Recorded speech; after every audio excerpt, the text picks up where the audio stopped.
Hey guys, Southern Rail fan here to give a tour on the Eastport Street Railroad crossing in Burnsville, Mississippi. First signal, we got a Safetran base,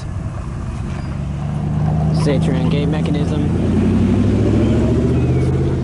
The emergency information, the dot tag is 732-0801. Okay, let me start that again. The emergency information, the dot tag is 732-018G. Got some Safetran 12x20 inch incandescent lights on this signal. Got some RECO gate lights on this signal. You got a general signals type 2 electronic bell.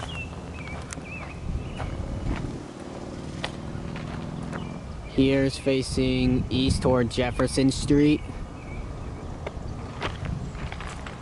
And here's facing west toward County Road 214.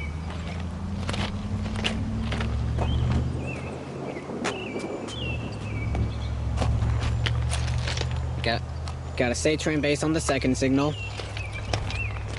Safetran gate mechanism. The emergency information.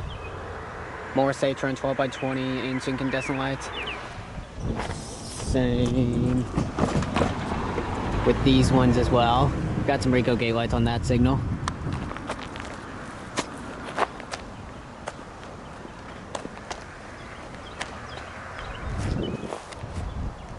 One more look at the crossing. This is the Southern Rail fan. Hope you have a great day, and I'll see you guys later. Goodbye. Thanks for watching.